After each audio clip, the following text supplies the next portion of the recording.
I'm going to go ahead and start the meeting. It is 7:03. Good morning. Welcome to the Rotary Club of Healdsburg Sunrise on a bleary-eyed morning with much to come. So that was, I wish I could have shown the video. Those were two patrol police officers in their uniforms from the city of Boston singing a cappella in their car. It was really darling. So hope you enjoyed it as much as I. Just to give you a couple of tips about this week. Well, first of all, this is Rotary Foundation Month, and we will be hearing more about that from our beloved Dan Erickson later in the month. Today is also King Tut Day. It's Use Your Common Sense Day, but it's also International Stress Awareness Day. Oxymorons there. It's National Candy Day, but it's also National Healthy Eating Day. And very appropriately, it's National Military Families Recognition Day. I just thought you all needed to know that. Anyway, we're going to start the meeting with our inspiration from Jack Mallinson, who will be our craft talker today. You ready to inspire us, Jack? Yes, I am. Here we go. Never give up on a dream just because it will take a long time to accomplish. The time will pass anyway. Earl Nightingale. Thank you. And this was my dream, to be Rotary president. So after, what, 28 years in Rotary? Pauline, would you like to introduce our visiting Rotarians? I would love to. So our visiting Rotarian we have is Dick Bertapelli. Is Jerry a Rotarian? Oh, yes. Yes. Yeah, Jerry. Past president. Yeah, boy, Jerry. Jerry Ogden also. Welcome, gentlemen. And then would you like me to introduce the guests too, Nancy? We have two more Rotarians visiting that I can see. Okay, who is it? Alex Rollins. Oh, hi, Alex. She's in the Noon Club. She's our communications director. And Eric Drew is our chief historian. Wow. Well, welcome the two. Excuse me. Welcome the two of you. I know both of you. Actually, Alex, I will confess, I wrote Alex Rodriguez. I had J-Lo and Alex on my mind for some reason this morning, but you're welcome. Okay, so that is it. And then we should be joined by Senator Mike McGuire. Am I correct, Nancy? Yeah, he'll be joining us in a little while. Okay. Well, my gosh, we have so many lovely visiting Rotarians. This is fantastic. Well, Thank you for the invitation, Nancy. You're welcome. Thank you for joining us. And Jerry, I don't see your Dodger cap on. Where is it? Is he swearing at me? Thank goodness his mute is on. Mm-hmm. Oh, is he for all the Giant fans? Buster Posey shirt for the 3 championships. Oh, and hello to Larry Orr. Good morning. Good morning. So, and I have a question, Eric Drew. How long have you been in Rotary? I joined the club in 1975, president in 86. Wow. Nice. That's amazing. See? There is longevity in Rotary. That's great to see you. So we're going to start off by recapping our Halloween event. So here is my, Jay, would you like to talk about this? I'm going to pull it up on the screen if I can figure out how to do this.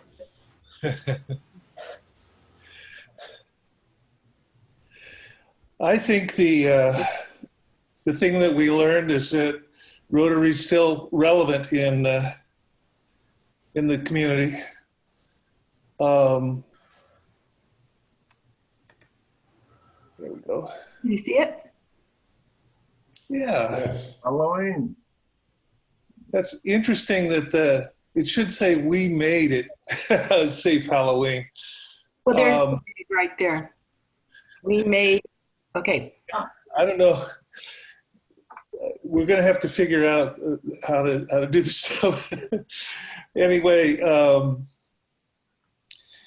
the city folks did just an amazing job. There's Tom counting bags. He counted them 8 times that I recall.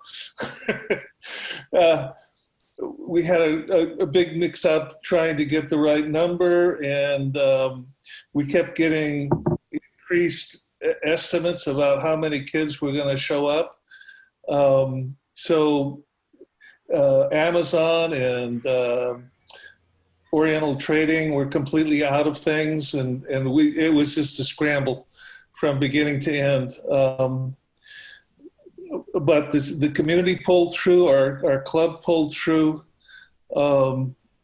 We reached out to kids who are, of course, were able to do that in a safe fashion. There are a lot of kids that still trick-or-treated in the normal way, and I'm hoping we don't have a spreader event in the works. But as Nancy has set the goal of being relevant in our community, I think we're getting there. So that's what I got to say about that, Nancy. Thank you, Jay. I know it was quite amazing to just see the cars lined up on Healdsburg Avenue waiting to get into the drive-through. These are some of the people who helped us. The city of Healdsburg was amazing. The entry to the event was very well done, and I don't know, I was just really blown away by their creativity. The firefighters, by all means, had the best costumes. They stood there and welcomed the kids as they came through. Lola's, Safeway, Amy's Wicked Slush, CVS, Big John's, Corazon all helped in getting us candy and bags, as well as the residents of Healdsburg. So it was really quite amazing. Diane and Lee and Chris Call, I think, and Dan Erickson, we were all there handing out the candy. It was very busy. So anyway, thank you everybody who helped. It was great. Is Doug Pyle on the call? Yes, I am.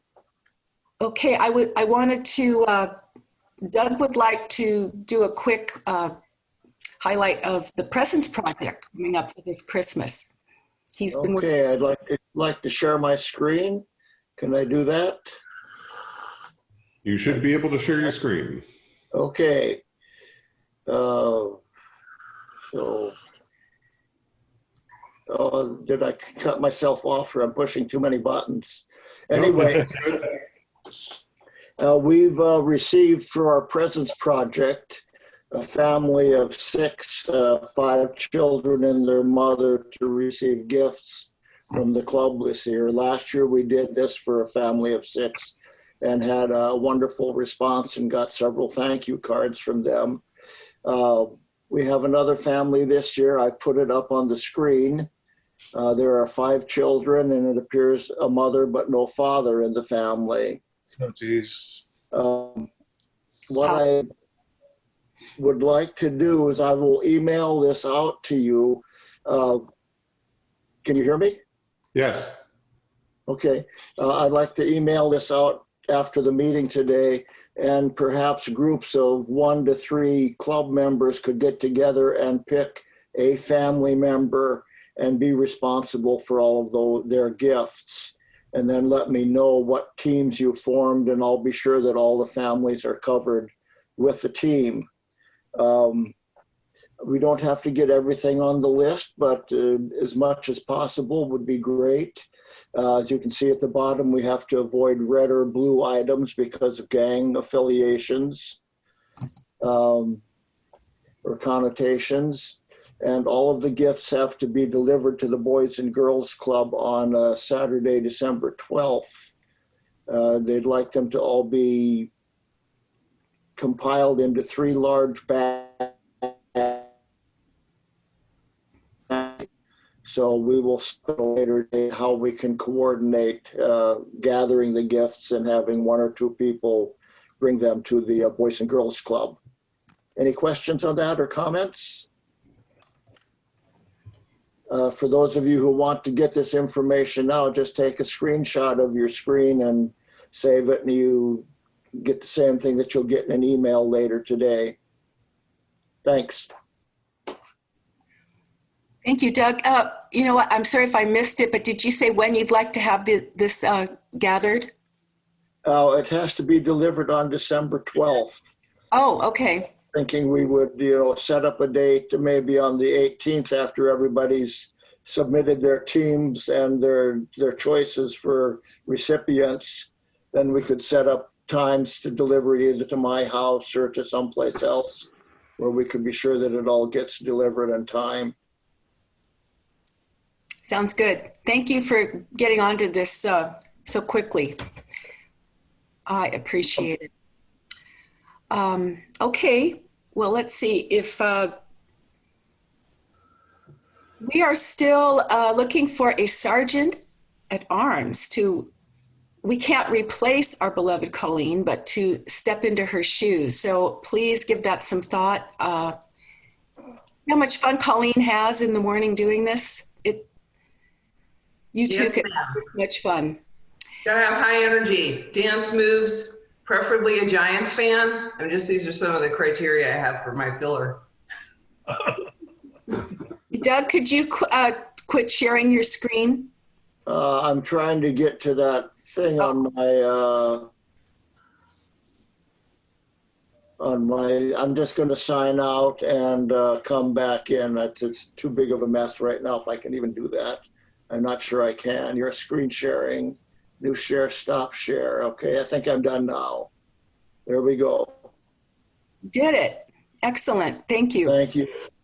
All right. So, Larry, did you have anything to mention regarding the bike tour, the committee for that? Nothing. We're still looking for a date and time to chat again with California Bicycle Magazine. So that once that happens, we'll be updating the club members about any details coming from that. Okay, thank you. Andy Esquivel, I know that the publicity has gone out for the unofficial turkey trot this year. Would you like to say anything about that? So, yeah, I guess it's just an encouragement to do something.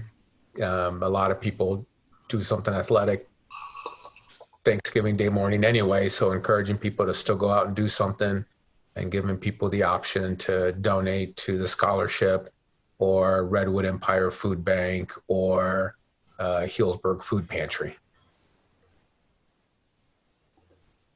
And there was a press release that went out. Did you see me on my Harley with being interviewed by Skip? What's that? Did you see me on my Harley being interviewed by Skip? I have not seen that yet. It was great. Susie says it was great. Oh, he shows up and I know I'm in trouble. It means I'm going to be interviewed for something. Yeah. Yeah, so everybody get up, get out of bed, take a walk, a jog, and contribute to your favorite charity. Hopefully it will be the Drew Esquivel Memorial Fund. Lance, did you want to mention something about our 4th of July planning? Absolutely. So we're trying to start the process of thinking about that event. Obviously, it's highly in flux at this point, depending on what happens with vaccines and plague and everything else. So we'll probably need to start thinking about kind of a plan A and B, maybe C, and work through what that means for fundraising. So really appreciate, I'll send out an email as well, but let me know if you'd be willing to help out. I'll probably also be attempting to voluntold the folks who were on that committee a couple of years ago. Last time it was normal to participate to make sure we've got people with institutional memory involved if we're able to make this closer to a normal event than usual. I figure start early, begin thinking about it, make sure that we're not sort of scrambling to adapt at the last minute. Great, thank you. I know that our sister club, the Noon Club, is getting their act together for the crab feast. So we will be chatting with them about collaborating with regard to some auction items. So Dick, you and I will get together on that one. Looking forward to it. Thank you, me too. I want to eat crab cakes. Before Colleen steps in to recognize our wonderful members, I just wanted to mention that the District 5130 has some extra money, and they are distributing $250 to each club for a COVID-related donation. And I wanted to just put that out to the members to think about that, because we've donated to Sonoma Family Meal and did the needs program through Costo Bakery. We've donated to the food pantry. If anyone has a local knowledge of some group that needs $250 to help them, let me know, and then we can figure out how to best put these funds to work. So with that, I will turn it over to Colleen for a few minutes to recognize members. Thank you, Nancy. Before I begin the list of the secret lives of ... Does anybody have anything that they would like to celebrate, or something that they would like to commemorate with a kind donation to our club? I've heard a rumor that Doug has a new car. I'm sorry? I heard a rumor that Doug Miles has a new car. Doug Miles has a new car. Archie, it sounds like there's a drill bit going in your yard. Okay, Doug, is that true? Do you have a new car? I have a new car, yes. Lovely. And how would you like to commemorate that? Well, the club has $250 for a monthly payment. Yes. You're correct. No. Well, I figure it's an all electric. So if I divide the range on it by my age and multiply it by $10, it comes out to a $40 donation to the Rotary Foundation. Very nice. Thank you so much. Okay, I don't see any other hands up on the screen. Oh, Lance, yes. Because it is the day after Election Day and no large cities are currently burning, I will donate $25 to the club foundation. Very nice. Very nice. Thank you so much, sir. Okay, Tom, I see your hand up. Yes, so wife's birthday and new car, so we'll just make it I'm not saying my wife's age, so we'll just do it a flat 100 for both together to the club foundation. Lovely. Thank you so much. Wow, that's lovely. There's lots to celebrate. Anybody else?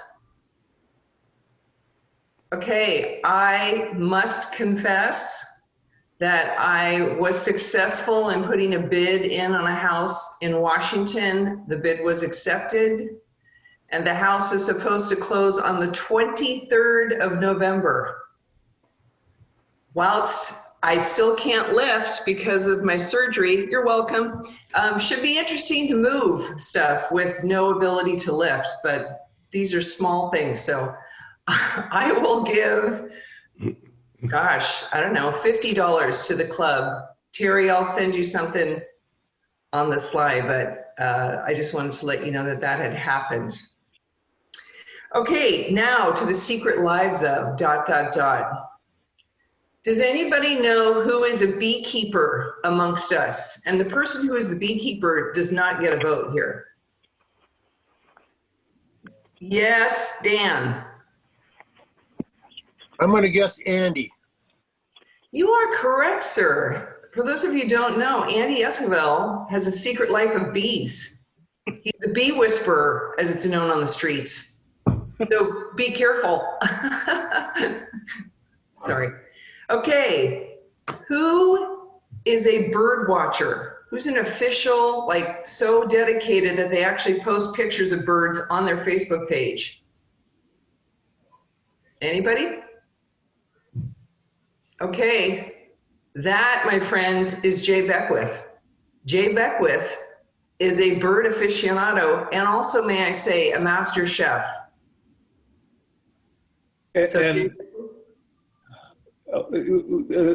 So what am I supposed to do with that? Just relish in the fact that you are the bird aficionado for our organization. So if you have any bird-related questions, Jay's your man. Jay knows his his wing, what's it, web-footed friends or wing, well, I don't know. Anyways, too early in the morning for this, but thank you, Jay, for being our bird aficionado. Bocce master. Wait, we've got the birds and the bees. Nice. Nice. I was trying to keep it PG this morning, but you're correct. We have a little birds and bees going on here. Okay. We have a bocce master who unfortunately is not part of the celebration this morning, but Bert is our bocce master. Nancy's a close second because her husband is actually builds pizza ovens and bocce ball courts. So we've got two, my Italian people, my friends, huh? Some of my family, huh? So possibly our a donation to the crab feast could involve pizza ovens and bocce ball courts. I'm just saying. And we have wine people, I know, Diane Booker, who, you know, could give us some really high quality wines going on here. Okay. We also have, some might call the master carpenter, and I'm not referring to Jesus here, although he was a pretty darn good carpenter. Anybody know who our master carpenter, who actually makes furniture? Makes furniture. Come on, Archie. Well, kids, just so you know, it's Archie but also Terry.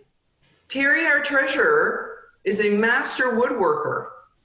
Makes furniture. Terry, I heard about your Adirondack chairs from from the club members. So if you need furniture, you shouldn't look to them, but at least you know they can build them. Okay, we also have a rock and roll all-star Hall of Fame. Could be part of a boy band. Does anybody know who has such mad skills that he could be part of a boy band? That's right. The man you think just has a big cat that wanders across his screen every once in a while. It's Archie Julian. The man is a drummer. He could be Phil Collins. I'm just saying. Keep an eye out for him. Then we also have someone who collects the vinyls. Master vinyl collector, Dan Erickson, who I understand has quite a large collection of vinyls. Dan, is that your collection behind you on the bookshelf? Because it looks like you had a lot back there. No, but I got 51 feet of records. Wow. Wow. That's a lot of records, my friends. Thank you, Dan. 70 records per foot, it's 3,500. Nice. Keep the vinyls going. That's what I'm saying. Anyone looking for a master gardener? Look no further than Diane Morton, Lee's wife. She has quite a green thumb, and she could help you out with your landscaping ideas. You should go to their new house. Diane's done a beautiful job landscaping their house in the birds. Oh, in the old folks, in the cool, hip old folks section. Wow. Okay, we'll just leave that alone because she stepped in it. Tennis pros. Anybody looking for a tennis pro? Someone who looks awfully cute in a cute little skirt? You know who you are, Chris Call. I see you out there at the US Open. He could be. We could have a Rotarian going there. I'm just saying. Chris knows how to play tennis, and he's not afraid to use his racket.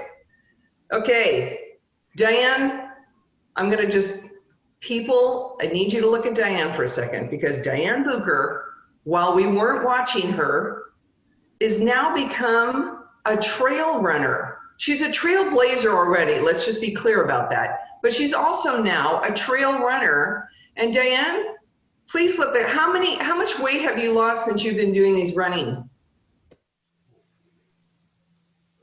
It's not all running, 44 pounds.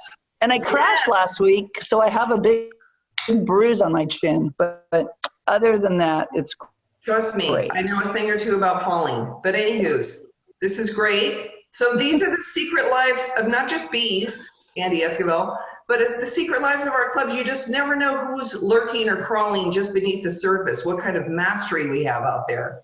So we'll have more of those to come, but I just thought it'd be a nice way to round out the morning, show you a little joy and happiness, because you just never know what's just under the surface of someone. Nancy? Thank you. Thank you very much, Thank you. So before we move on to our beloved Jack Mallinson, anyone have any announcements that they would like to share with us? Nancy, could you put me back on video? You've locked my video. Oh, that would be our technical expert, Lance. Lance is away from his chair. Okay. Lance, where the heck did you go? Let's see. Yeah, I don't. Don't worry about it. Ask to start video. Okay, I think I did it for you. Okay, really fast, I wanted to show you one more thing here. Just very quickly. Can you all see that picture? Now we can, yes. There. That is us. There I am with Dick, Richard Norgrove, Heather Irwin, and Fred Roberts, presenting $3,800 to Sonoma Family Meal, our district grant project that we all support. So thank you, everybody, for participating in that. And I will unshare. And, oh, I did that pretty smoothly. Hey, I'm getting good at this. All right. And no more announcements. Jack Mallinson, come on down. Where are you? Unmuted. Okay, well, I was born in San Francisco, but we lived in Mill Valley, and we moved to Santa Rosa in 1962. And that was way down at the end of Santa Rosa Avenue. It's almost Roanoke Park, but it was nothing but fields back then. So it was a great place for kids to go. You just run through the fields. And then we moved into town, and we moved right onto Orchard Street, which was right next door to our school, which was about 40 feet away from my living room was my classroom. So I wouldn't go to school until the bell rang. So I was always the last one there. And that was Fremont School. And then I went to Santa Rosa Junior High. And we moved over to 2nd Street, which was a fun place to grow up because even though it was like almost downtown Santa Rosa, there was like about a 6-acre field across the street from us that used to be the tannery. That was the shoe. They built shoes in that area. There was a lot of Santa Rosa Shoe Company was there. And I went to Santa Rosa Junior High, then Santa Rosa High School, and then Santa Rosa Junior College.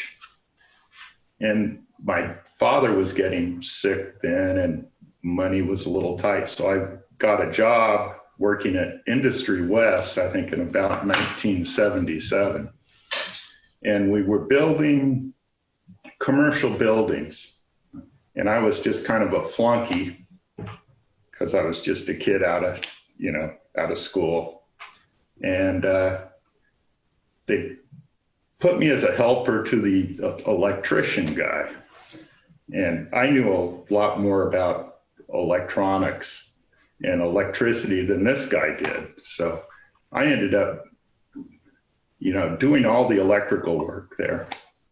And it took a while. I had to get the code book and learn everything about what's up to code and what isn't. And I worked there for about 7 years. And then the best thing I ever did was in 1983, I married my wife, Elizabeth, and she kind of straightened me out. I was, we raced cars and we had a lot of fun before I was married. And once we got married, I kind of settled down. And right after that, I went to work for an engineering contractor. And we did a lot of commercial work, which was kind of good because you got prevailing wage rates working for the states and the federal government. And I worked there for a few years. And then in 1988, I got my contractor's license. And then I pretty much worked full time at that until about 2010. And then I tried to slow down how much work I was doing because I was working all the time.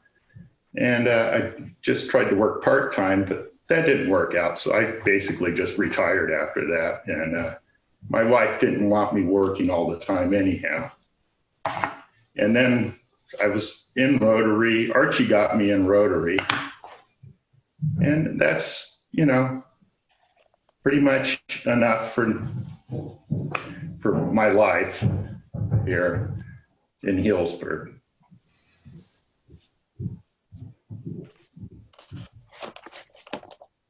Jack, where did you meet your wife? At work. I met her at work at Industry West. She was working in the office. Any other questions? I could tell you what I'm up to around here. Lately, I've been working on my Thunderbird. I put a new interior in it and got the motor rebuilt, the transmission rebuilt. It's all put back. The motor and transmission are in. I'm going to start them up today after the meeting. It'll be the first time it gets started. So that'll be kind of fun. Is it a convertible? No, it's not. No, it's that you've probably seen it. I brought it to Rotary in the past. It's that white one. I was thinking it might be a good lead car if we march in the parade this year. Well, it could make it now. It won't overheat. Well, that's exciting. I also know that if you go to a Prune Packers game, I would recommend sitting next to Jack and his brother because they always bring beer, hidden, well hidden. No, we don't have any city council people on here, do we? Okay. Well, you don't have to bring beer anymore. They sell it there. Oh my God. Well. Yeah. We used to have to sneak it in. So, any other questions for Jack?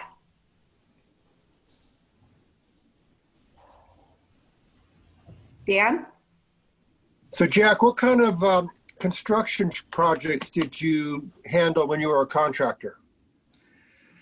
Well, I mostly did remodeling and additions, but we did build probably, about half a dozen or 7 or 8 new houses, but it was mostly additions and remodeling. And most of what I've worked on over the years ended up burning down in the past fires we've had around here. There's only a few projects that I actually worked on that are left, and almost everything else is gone. Well, that's very sad. Thank you, Jack. You're welcome. I see our senator on the screen. Good morning, Senator McGuire. Hey, good morning, Nancy. Big hugs. How's it going? It's a hell of a night. Anybody get any sleep? No. All right. How about you? Yeah, no.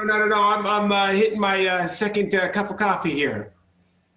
I was going to wear my pajamas this morning to the meeting because they're red and white striped, but then I realized you were coming and I needed to, red, white, and blue. See. I love it. Look at that. Hi, damn. That is fantastic. Thank you. Well, I'm going to turn this over to Edward McCutcheon, who is with us this morning from San Diego. And he is going to introduce Senator McGuire. Thank you. Take it away, Edward. Oh, thank you, Nancy. Actually, I'm back up in Healdsburg. Welcome, Mike. And for those that don't know Senator McGuire, he lifelong California, and his family has been in the agricultural business for a long time.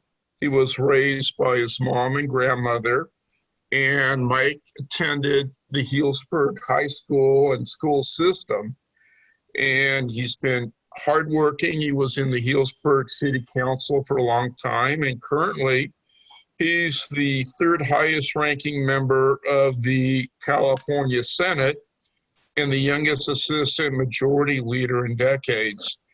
He helps with children in the public schools with legislation, and teed up with Mr. Trump on offshore oil drilling in California and did well, and is a big advocate on preventing wildfires and holding PG&E accountable for the various fires that have plagued us recently.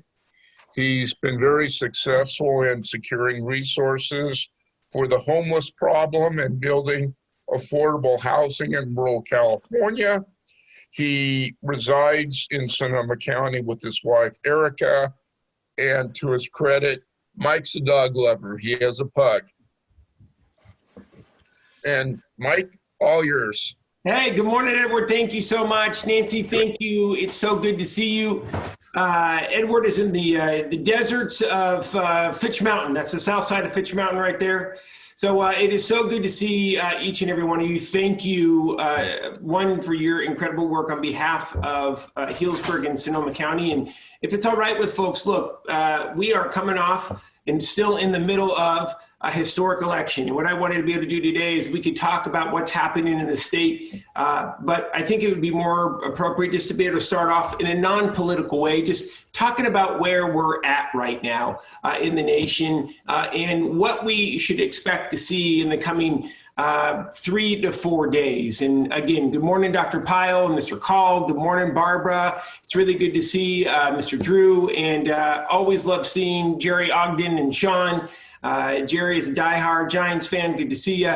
Terry, good morning as well. Mr. Bertapelli, how you doing? And Archie Julian coming to you live from the living room. Good morning, Archie. It's good to see you, sir. Look, here's where we're at with the election. The last thing we need is additional strife in this country. It's the last thing we need.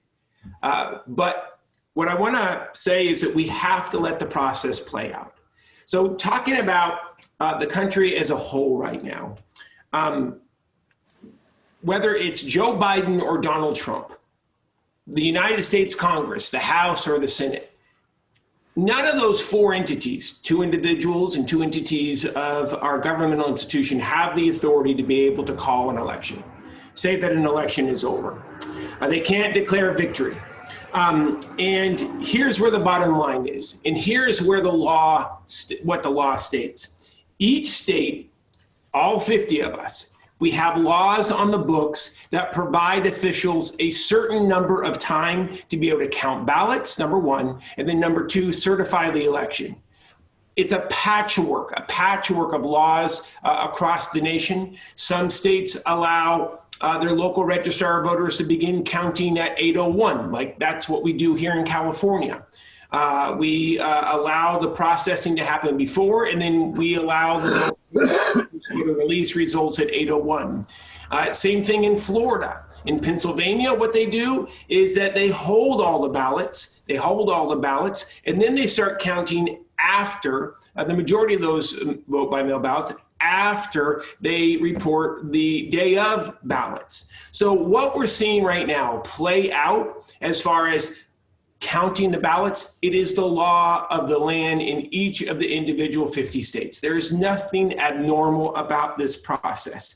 And no state in the modern era, through 1950 to today, no state has ever reported their final results, certified their election on election night. Not one. Feel free to check me on that, but that is the honest to God truth. some historical perspective on presidential elections. I want to go through the presidential elections that we've seen all the way back to 1960, where a winner wasn't declared on election night. So there was no winner declared in 1960.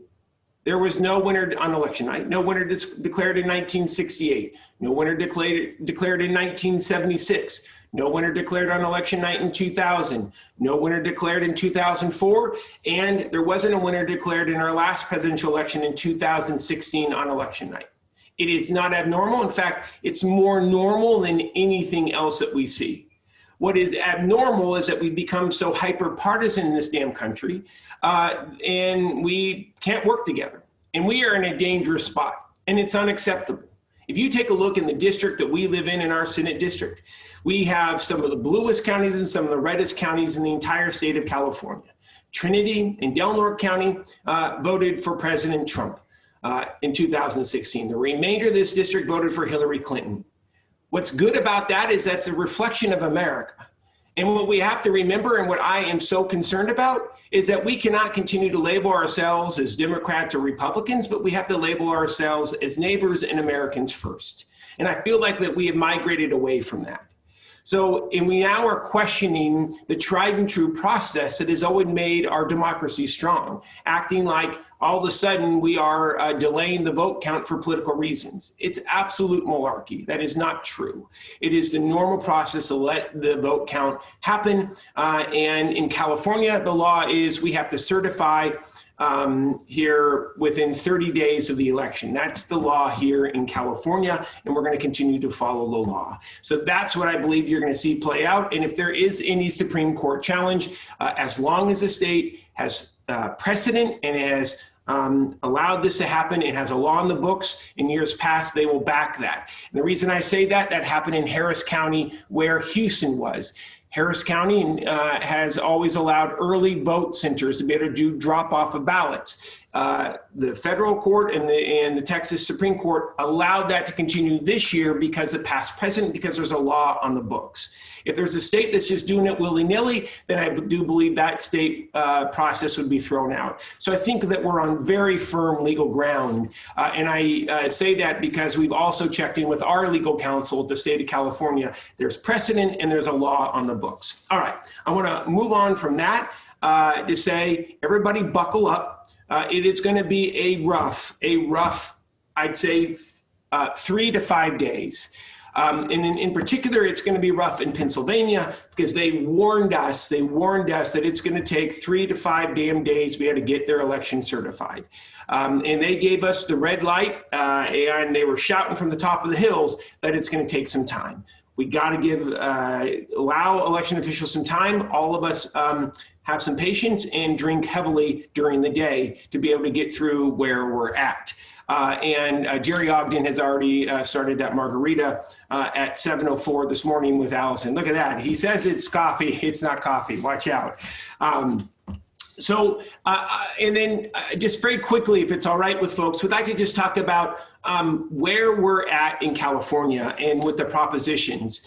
There were a lot of propositions, and it was a mixed bag last night related to where we ended up with the propositions. And I'm just going to follow a few of them and where we think it's going to end up. Proposition 15, which was the amendment to Prop 13 on commercial property taxes, that currently is losing. So they're looking like there's not going to be any amendment on the commercial side of Prop 13 and commercial property taxes. It's losing 51.7 to 48.3. As far as allowing affirmative action back into California colleges, that is also losing 56.1 to 43.9. Another really big one that was focused is on the issue of Prop 22, which is the gig worker bill. As you all saw, Uber, Lyft, Postmates put in about 150 million into that. It is the Uber Lyft side is now passing, and it's done. It's 58.4% of the vote to 41.6. We're not going to see any changes, maybe a little bit of tightening, but you can put that in the oven and call it a day. And the other piece is bail, ending the cash bail system in California. And I'll just give you my opinion. It is incredibly discriminatory. That is also losing 55.4 to 44.6. And we saw across the nation really a little bit of nip and tuck changes when it comes to the House. Democrats will maintain the House. Republicans will maintain the U.S. Senate with a few gains by the Democrats in the U.S. Senate. But again, it's mostly a wash. Here in Sonoma County, we saw that almost every tax measure that was on the ballot was passed overwhelmingly. The roads tax, Measure O, the mental health tax was passed by Sonoma County voters last night. And we also saw Measure P, the law enforcement oversight, strengthening the oversight board for the Sonoma County Sheriff's Office. It passed overwhelmingly last night as well. And we're going to have two new city council members here in the city of Healdsburg. David Hagley was reelected, and David just does a fantastic job. We're also going to see Ariel Kelly and Skylar Palacios, who will now be joining David on their, again, votes are still out, but I say that my estimation is just because the margins are pretty tight. We'll see some tightening, but just that's where we're at. So let's talk about California very quickly, if that's all right with everybody. Look, I'll be honest. We started this year in California. I'm going to talk about the economy. We started this year booming. We had a $6 billion surplus, $6 billion surplus. In 27 days, from the first 27 days of the coronavirus, we went from a $6 billion surplus to a $54 billion deficit, 27 days. It was a cliff. We have never seen anything like it in regards to economic activity or lack thereof in the state, let alone the United States of America. So here is where we're at now. We're seeing some improvement with our economy. In fact, California, we hit our bottom. We believe that we've hit bottom when it comes to our economic recession that's been induced by the coronavirus. We peaked unemployment at 13.5%. We're now at about statewide 10% unemployment. Good news for Sonoma County. Sonoma County, we're at 7.2% unemployment. We're beating the national averages. We're also beating the statewide averages as far as coming back.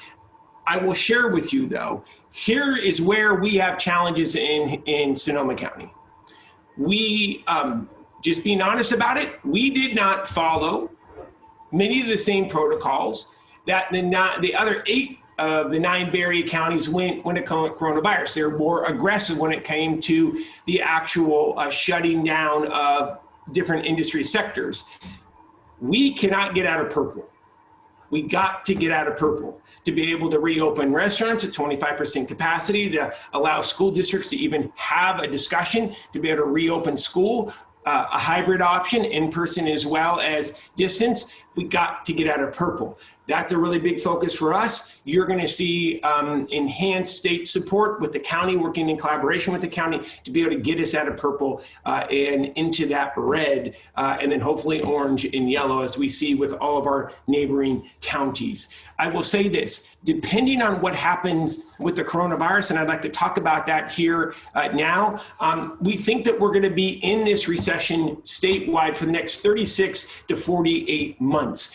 We believe at the end of this, we're going to be back to 2019 job numbers. And I'll end it right here on the economics. And this is the perverse detail of this recession.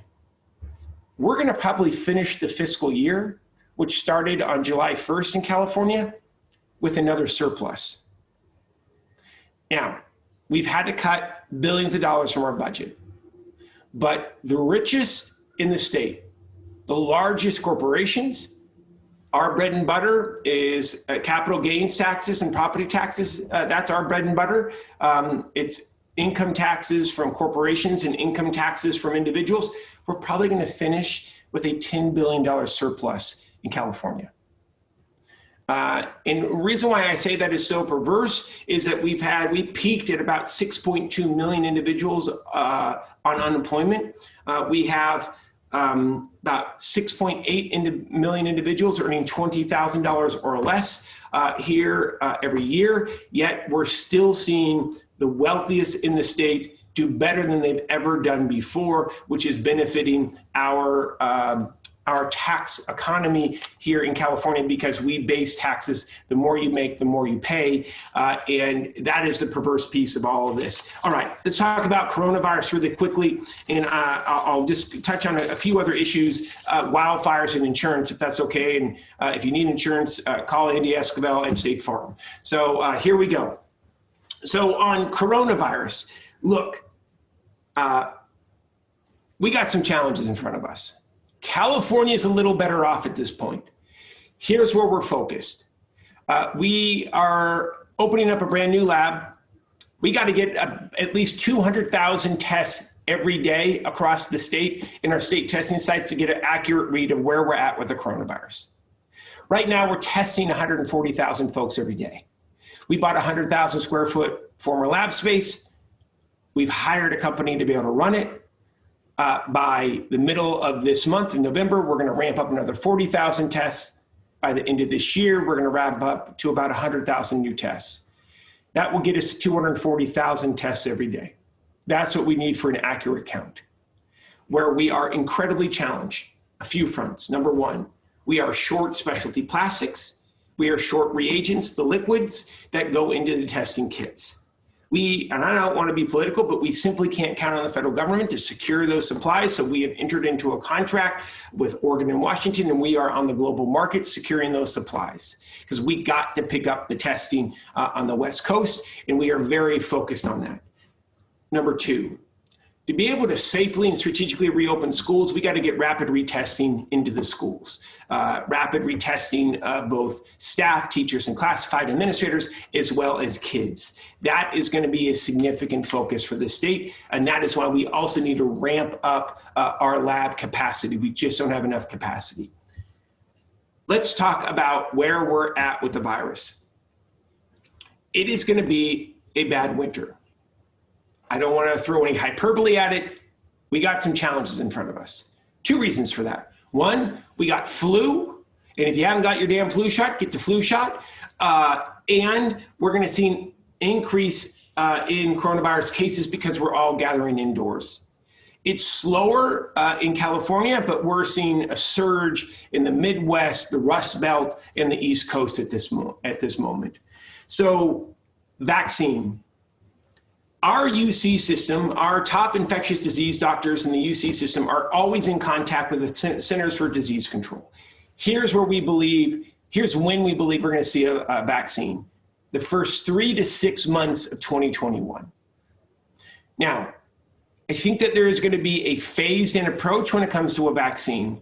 We believe, and I'd be interested with Dr. Pyle and getting his take on this as well, but we will focus on healthcare workers first. We'll focus on those who have chronic disease and are over the age of 65, because we simply won't have enough of the vaccine to be able to do enough penetration into our communities across the country to be able to have a widespread impact. We may see that approach in the first 3 months of 2021. It will probably be 6 months of 2021 until we see that vaccine really making an impact in the communities, just because of the volume that we're going to need. So I just want to be straight up with you. The state is working directly with the federal government on this, but it's going to take some time. Wildfires, and then I'm going to just very quickly talk PG&E and where we're at, but on wildfires. Look, here's the bottom line on wildfires. I want to give you a statistic from CAL FIRE. In the early 1970s, our wildfire season in California had 80 fewer days to it. So from 1971 to today, the California wildfire season is 80 days longer, number one. Number two, when we take a look at climate change, folks talk about climate change. I know it could be controversial. I'm a believer in climate change. Here's what CAL FIRE says. Through our weather stations, since the 1970s, the hot days in the summer and the fall, temperatures have increased between 1.5 degrees and 2.5 degrees. So we are seeing temperatures, the hottest of hot days, those temperatures have increased, we believe, because of climate change. Number 3, the reason why, so we got climate change that is driving this, number 1. Number 2, we also have 120 to 150 million dead and dying trees in the Sierra and the Coastal Range, which is driving this.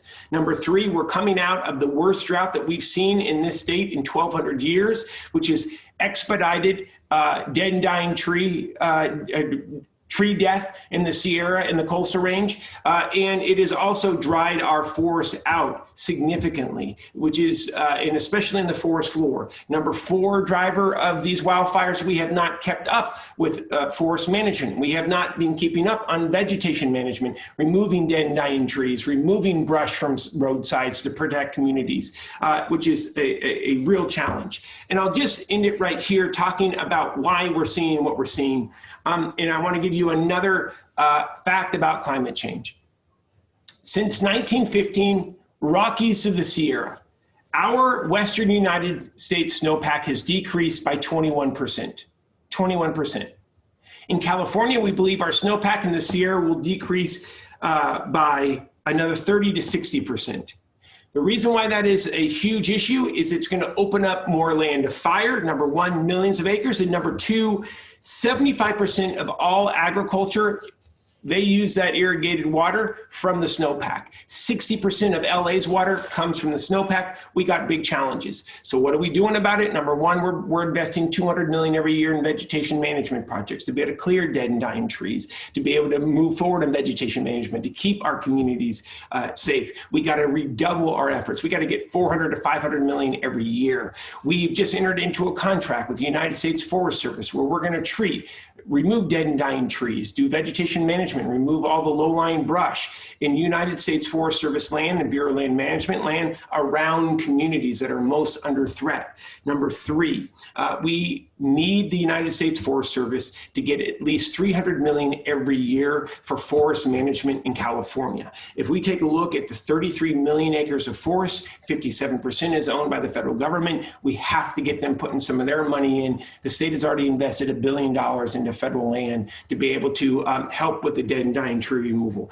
We are also hiring a record number of CAL FIRE firefighters. 350 additional seasonal firefighters were hired this year. 172 full-time firefighters were hired this year. 100 firefighters in 2019 full-time were hired. We hired 150 seasonal firefighters last year on top of the 350 that we hired this year. We have inked a deal with the United States Coast Guard where we are now getting 7 C-130 cargo planes. They're transitioning them out of the U.S. Coast Guard fleet. We're putting them into the CAL FIRE fleet, and we're going to outfit them with large bladders in the belly, and they're going to become our largest fire bombers in the sky. We have purchased 12 new Black Hawk helicopters to replace all of our Vietnam era helicopters in CAL FIRE. We have 3 new bulldozer firefighting teams with trucks and additional bulldozers and crews to be able to be dispatched across the state. We purchased additional 13 fire engines from CAL FIRE for CAL FIRE last year to be able to help with the increased staffing, but it's simply not enough, and we got to continue to focus in on it. Last thing I'll say, PG&E, look, my bottom line is this, and feel free to push back on me. I have great respect for the men and women that keep our lights on every day and keep our gas flowing. I do not trust the CEO. I don't trust their board. They have had their corporate culture has been so focused on profit and not on safety. We've changed that in California. When they filed for bankruptcy and they needed a loan from us, the taxpayers, we changed their benefit package. Now their management team will no longer receive bonuses based off of dividends for stock. They are now going to receive their dividends when it comes to safety measures that they implement. It's 100% based off of safety. If they don't hit those safety metrics every year, they don't get a damn bonus. And by the way, they don't deserve that bonus if they don't hit those safety measures. We have to change the culture. And candidly, the only way to do it with that company is hitting them with a 2x4 that impacts their pocketbook.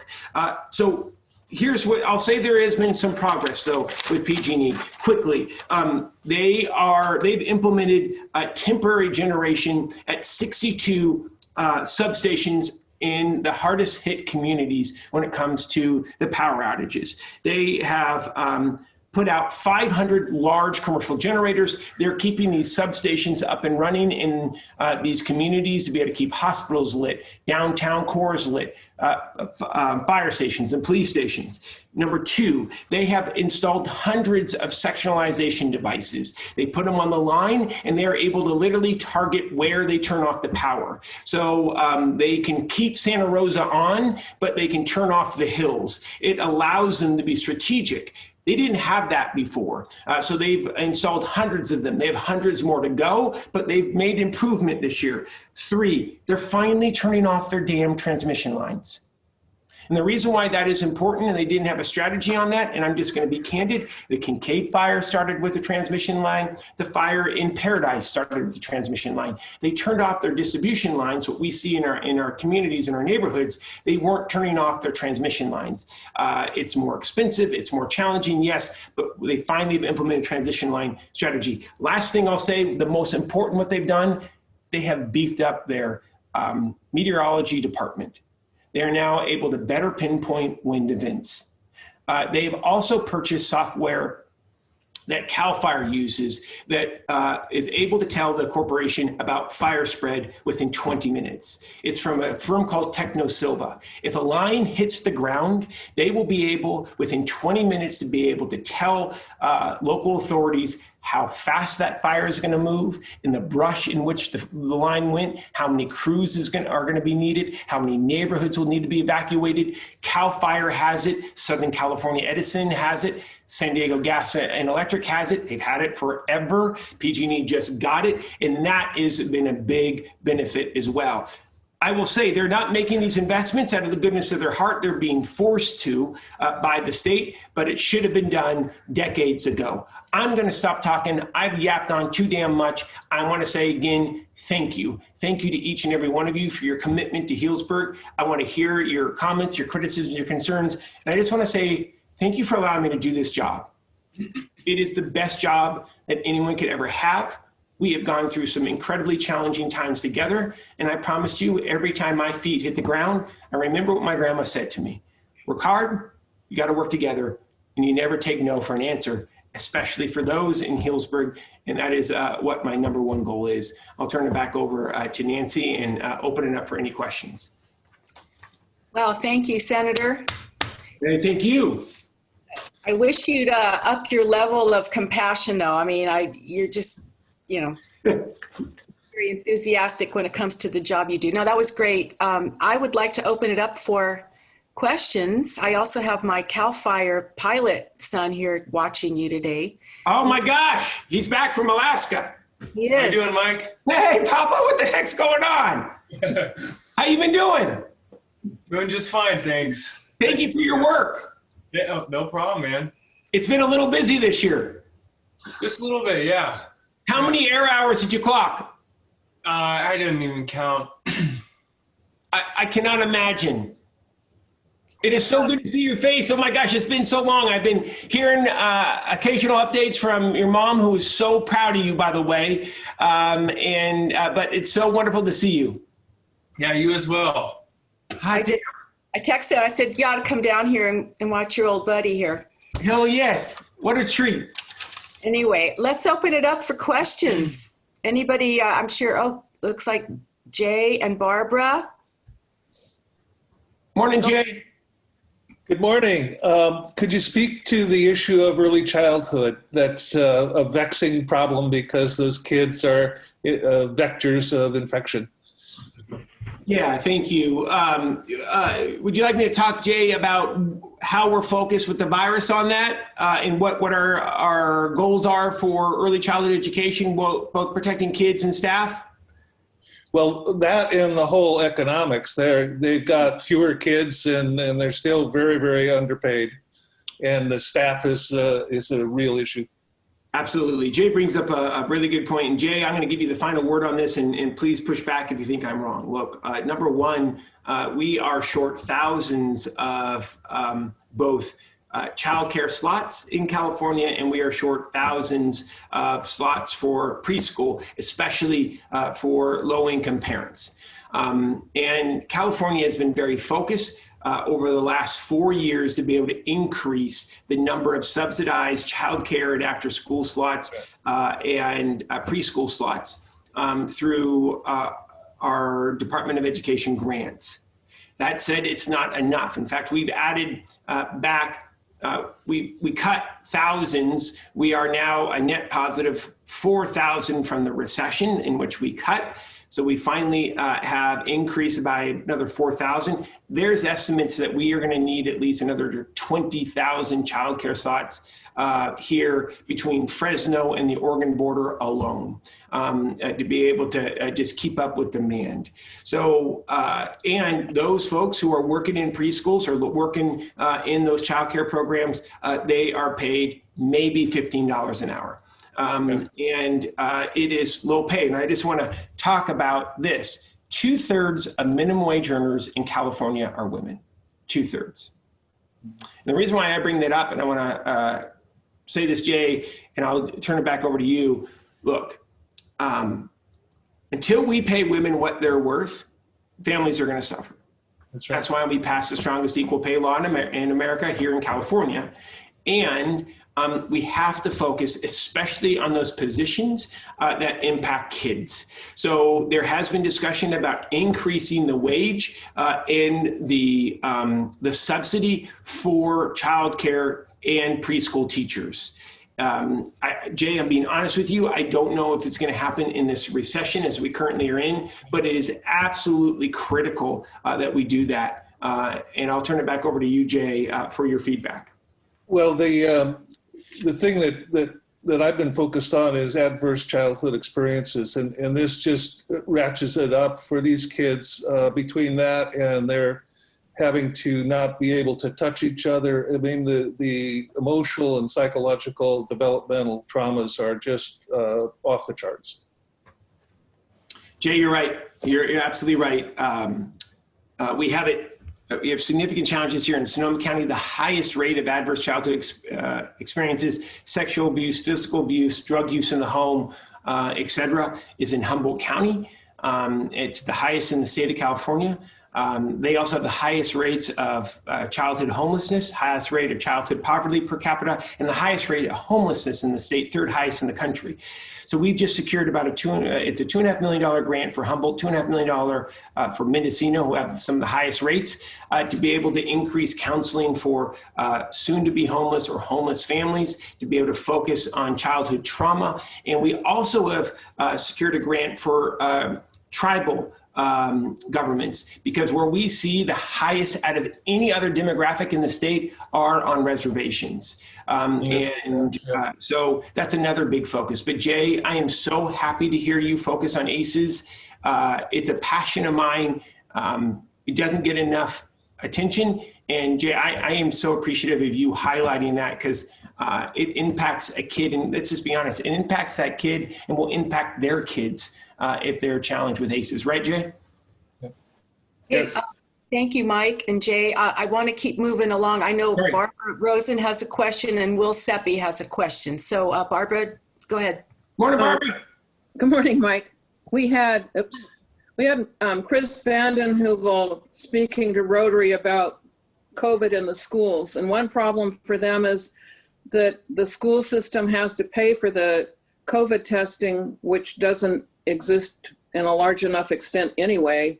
And also a secondary problem is that they're unable to get any kind of insurance, so that even if the school systems were following all the protocols that are given out, if somebody in fact got COVID, they could go back and sue the school systems, and all of that money would come out of money that otherwise would be going to run the classroom. So what is or can the state do to make this not be such a burden for the school systems?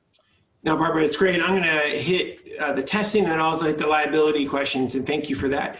Number one, it's the law in California that every 90 days, any school employee can get tested free of charge via their insurance. So that is the law of the land. It is not enough.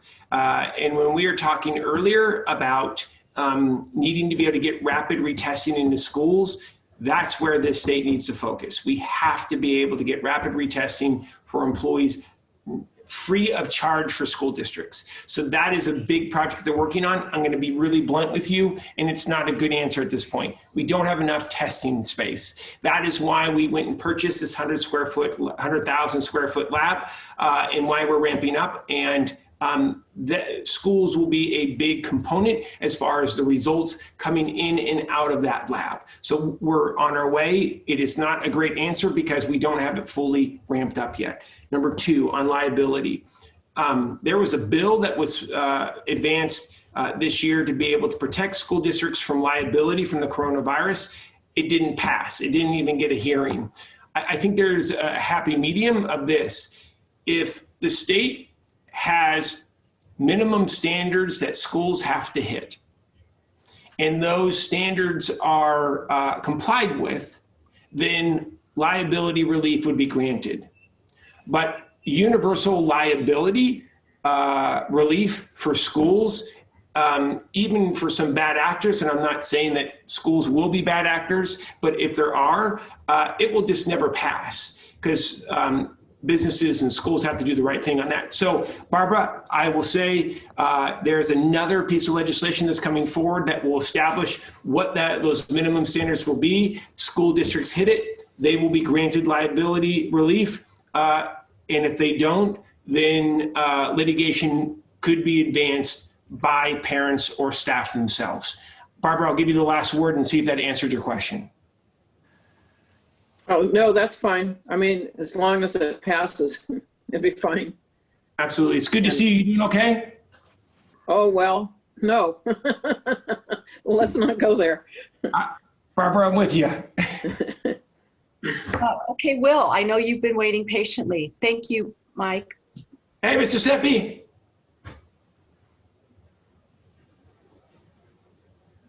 Will, it appears you're being muted.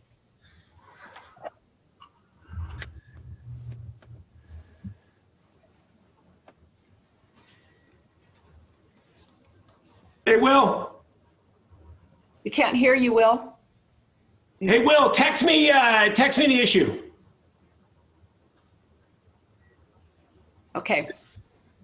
He's going to text and we'll get to it. And it's always good to see Will. And I just want to say thank you to Mr. Seppi. There is no one that gives more back to Healdsburg than the Seppi family. And I just want to acknowledge him.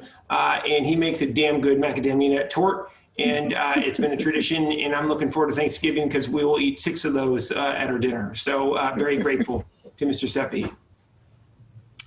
Okay, Will, so you're going to take care of your question with Mike separately. And then do we have any other questions for our senator? I have one. Okay, go ahead, Chris. Hey, Mike, first of all, I want to thank you for your passionate representation of our district. You're doing a great job. You mentioned there was a projected $10 billion, did you say, surplus the coming year? I'm just wondering how much of that might be attributed to tax revenue received from the cannabis industry. It's a great question, Chris. So it's not going to be a lot. So here's what I'll say. California gets a portion of sales and use taxes that includes alcohol tax as well as cannabis tax. All sales and use taxes over the last 7 months have been down with the exception of cannabis and alcohol. Californians are helping keep both proud North Coast industries afloat. We actually have seen an increase of sales and use taxes both with cannabis as well as alcohol, and it's been consistent and it's been increasing.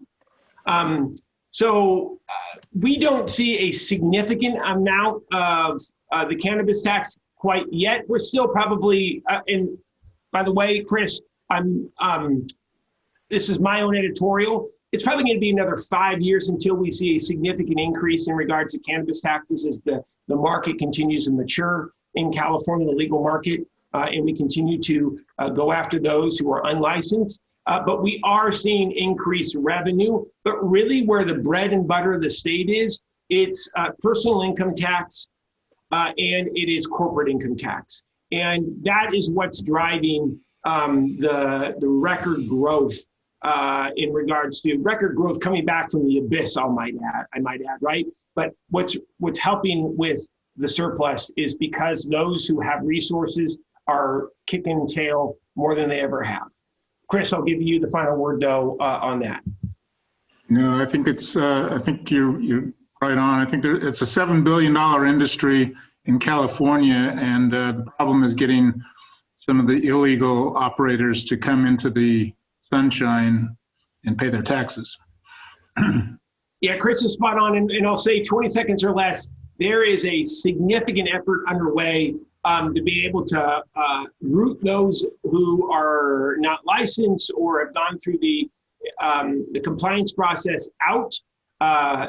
Again, we're making progress, but I'll say after we saw the legalization measure passed, I said it's going to take a decade to be able to really get firmly on our feet, and I think it's going to be a full decade to firmly get on our feet here in California, but we are seeing progress. I saw Will Seppi says climate change, lots of comments, reduced snowpack, etc. What is your position on Scott's Dam removal? Scott Dam is Lake Pillsbury. Lake Pillsbury resides in Lake County. It feeds the water into the Eel River. Since bears have roamed, we've taken through a tunnel water from the Eel. It's dumped into Lake Mendocino, which then feeds the Russian River. So there is a movement afoot to be able to look at eventual removal of Scott's Dam. I support the process of that removal, and I've been very clear in my position. You have 3 counties that are at the table: Sonoma, Mendocino, and Humboldt, all who are impacted by the dam removal. The one county that's not, the county of Lake Pillsbury's residents, Lake County. So I've been working very closely with Lake County Supervisor Sabatier and Supervisor Crandall in Lake County to be able to get them formally to the table. I will say this, Will, as much as folks want to say this is going to be on the fast track to be able to remove a dam of that significance, it will be a minimum. This is now my own editorial, a 20 to 30 year project before you actually see any type of removal advance. But they're gonna have to prove out that water is gonna be able to be maintained for the Russian and the Eel, and that is gonna be a big sticky wicket that they're gonna have to work through. Will, I'd be happy to talk more about that in regards to the group.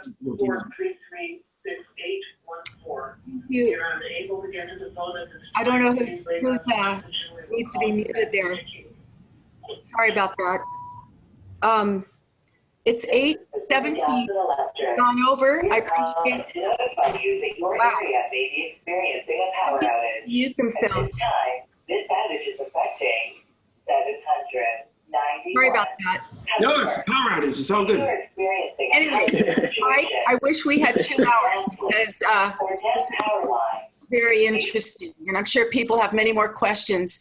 So I want to thank you so much for taking time out this morning after a particularly busy night and busy day. To thank you, we will be making a donation to Polio Plus in your name, which I'm sure you're very familiar with. Yeah, thank you. We appreciate this very much. And Abby Rollins, is it? Yeah, Abby Robbins is on the line. Yep. Robbins. Yeah, thank you for your help getting Mike here. Next no problem. Next week, our guest speaker is Mary Roddy, who is a genealogy expert. She is Diane Bucher's sister, so that should be very interesting. We'll be talking more about our SCARC event coming up on November 19th. It will be a mandatory meeting versus our normal meeting on the 18th, and CAL FIRE Air Attack Team will be our guest speakers. So that should be very fun. My son will be one of the speakers for that. So let's get out and enjoy this beautiful day and watch those results coming in. Thank you, everybody. Thanks, everybody. Have a good one. Bye-bye.